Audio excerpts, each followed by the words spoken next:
নমস্কার, আমি তোমাদের জয়দেব শাস্ত্রী। সরস্বতী পুজো হলো বিদ্যার দেবী। মা সরস্বতীকে উৎসর্গ করা একটি বিশেষ পূজা। দেবী সরস্বতী হলেন জ্ঞান, সঙ্গীত, কলা এবং বুদ্ধির প্রতীক। মাঘ মাসের শুক্লপক্ষের পঞ্চমী তিথিতে সরস্বতী পুজো, যা বাসন্তী পঞ্চমী বা বসন্ত পঞ্চম নামে পরিচিত, পালন করা হয়। পৌরাণিক কাহিনী সরস্বতী দেবীর উৎপত্তি, ব্রহ্মার সৃষ্টি ও সরস্বতীর আবির্ভাব। দেবী সরস্বতী হলেন ভগবান ব্রহ্মার মানসপুত্রী। একদিন ব্রহ্মা পৃথিবী সৃষ্টি করার পর দেখলেন সবকিছু আগোছালো, নির্জীব এবং নীরব। তিনি এই পরিস্থিতি সামলাতে দেবী সরস্বতীকে সৃষ্টি করেন, যিনি বিনা পুস্তক ও জ্ঞান প্রদান করেন। সরস্বতীর বীণার সুরে পৃথিবীর প্রাণ বন্ধ হয়ে ওঠে। দেবী সরস্বতীর অস্ত্র ও প্রতীক কি জানো? বীণা, সঙ্গীত এবং সৃজনশীলতার প্রতীক। আর পুস্তক কি? জ্ঞান এবং শিক্ষা।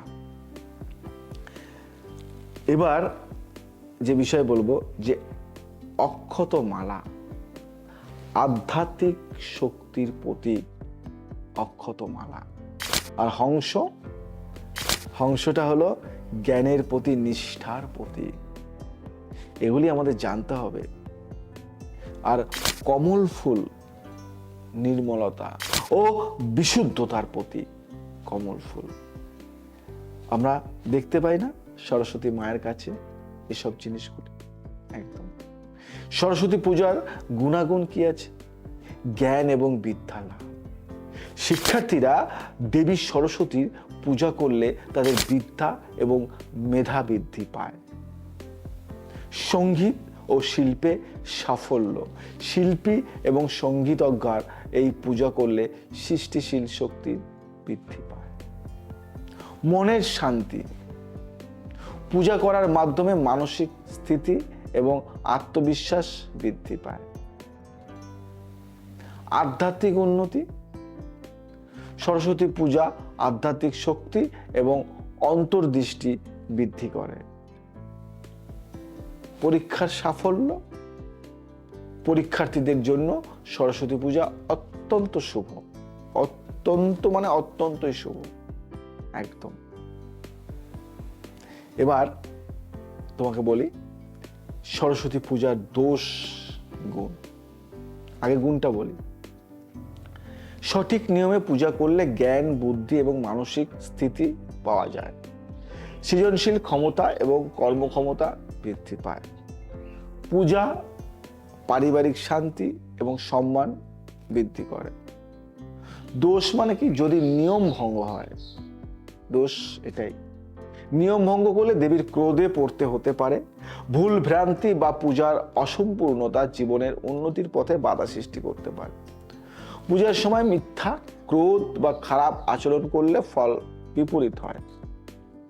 এবার সরস্বতী পূজার নিয়মাবলী, এটা কিন্তু খুব দরকার জানা।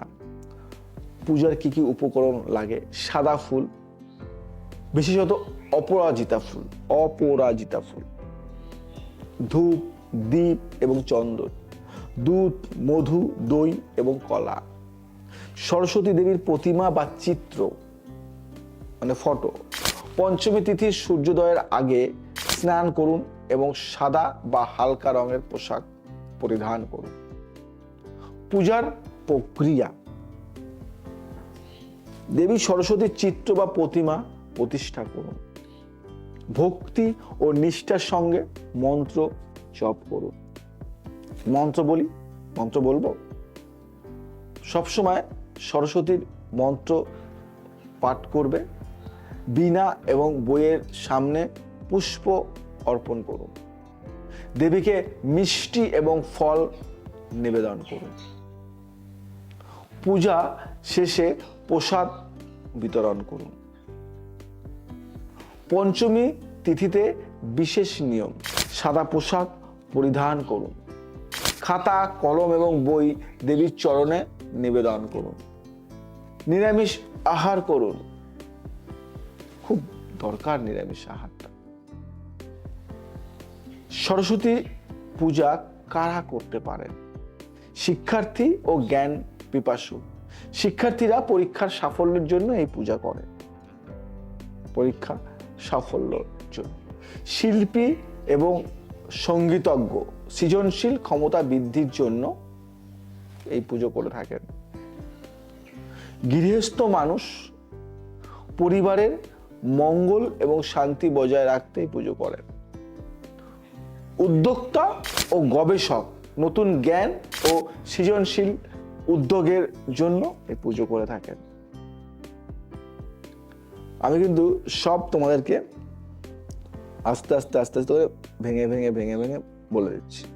সরস্বতী পুজো করলে ভালো হয় কি কি সেটাও বলবো। জ্ঞান এবং বিদ্যা বুদ্ধি সবকিছু বাড়ে। শিক্ষার্থীদের মনে একাগ্রতা ও মনোযোগ বৃদ্ধি পায়। পরীক্ষায় সফলতা, পরীক্ষার্থীরা ভালো ফল লাভ করেন। সৃজনশীল চিন্তা, শিল্পীদের নতুন ধারণা এবং প্রেরণা আসে। আধ্যাত্মিক শক্তি বাড়ে, মনকে স্থির ও পবিত্র করে। আর একটা বলি, সুখ ও শান্তি সমৃদ্ধি ফিরে পায়। পরিবারের সুখ শান্তি বজায় থাকে। বুঝলে? কেন করব, কিসের জন্য করব, কি গুণ কি আছে না আছে সবই কিন্তু বলে দিলাম। প্রতিকার বলি, ভালো ফল পেতে কি কি করতে হয়। সরস্বতী পুজোর দিন দুধ, দই এবং মধু প্রসাদ গ্রহণ করুন। বই বা খাতা ব্যবহার না করে দেবীর চরণে অর্পণ করুন। নিজের মনের শান্তি বজায় রাখতে ধ্যান করুন, দেবীর আরাধনা করুন। প্রতিদিন দেবীর মন্ত্র জপ করুন। এতে দুর্দান্ত রেজাল্ট এবং ভালো ফল আপনারা পাবেন। ছোট্ট করে বলি, সরস্বতী পূজা বিদ্যা, জ্ঞান এবং সৃজনশীলতার উৎস। পূজার নিয়ম মেনে চললে শিক্ষার্থী, শিল্পী এবং পরিবারের সদস্যরা দেবীর আশীর্বাদ লাভ করতে পারেন।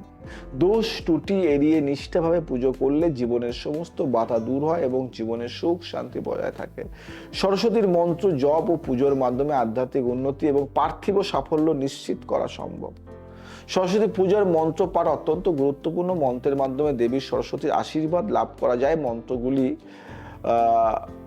ভালোভাবে পাঠ করলে অনেক ফল পাওয়া যায়। তোমরা যদি বলো তাহলে আমি কিন্তু মন্ত্রগুলি বলতে পারি। বলবো কি?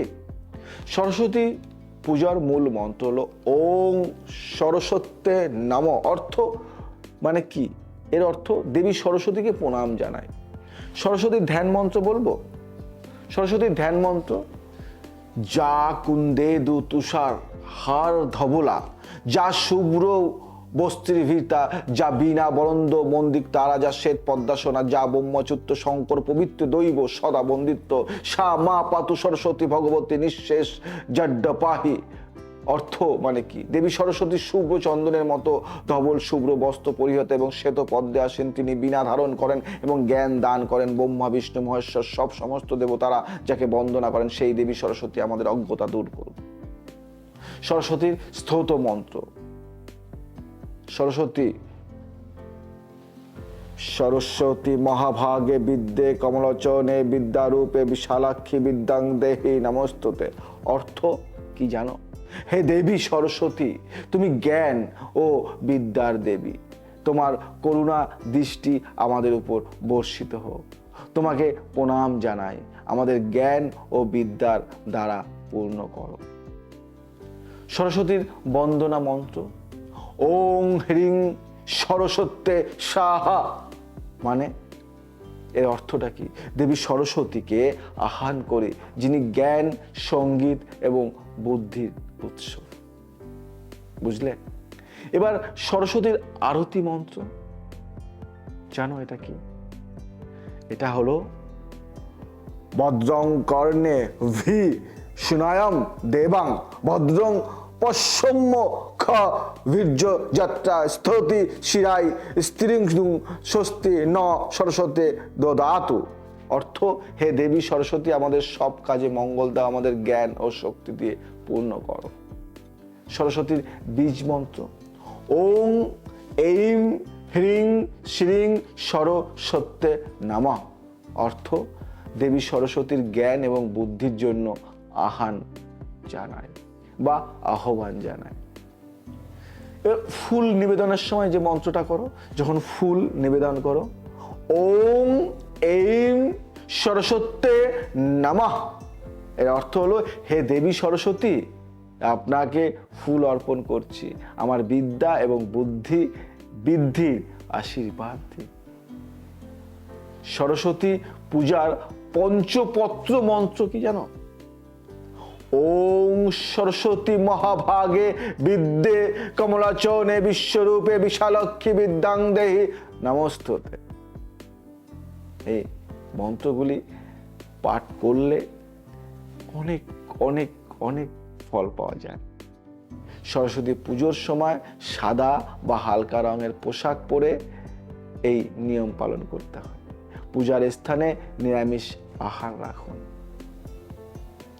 খাতা, বই, পেন এবং যন্ত্রপাতি দেবীর সামনে রাখুন। পূজার সময় নির্বিচ্ছিন্ন ধ্যান এবং নিষ্ঠার সঙ্গে মন্ত্র জপ করুন।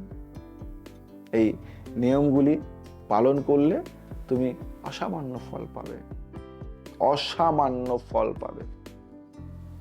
সরস্বতী পুজোর মন্ত্রগুলি সঠিকভাবে উচ্চারণ এবং মনোযোগ সহকারে জপ করলে দেবীর আশীর্বাদে বিদ্যা, বুদ্ধি এবং সৃজনশীল শক্তি বৃদ্ধি পায়। শিক্ষার্থীরা এবং শিল্পীরা বিশেষভাবে উপকার লাভ করতে পারে।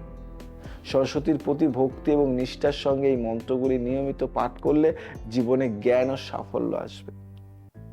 যদি মনে হয় এই অনুষ্ঠানটি তোমাদের ভালো লেগেছে বা একটুও কাজে লেগেছে বা কিছু জ্ঞান বৃদ্ধি হয়েছে, তাহলে লাইক, শেয়ার এবং সাবস্ক্রাইব করো। আজ আসি, আবার আসবো নতুন কিছু নিয়ে। জয় শ্রী ঠাকুর রামকৃষ্ণ।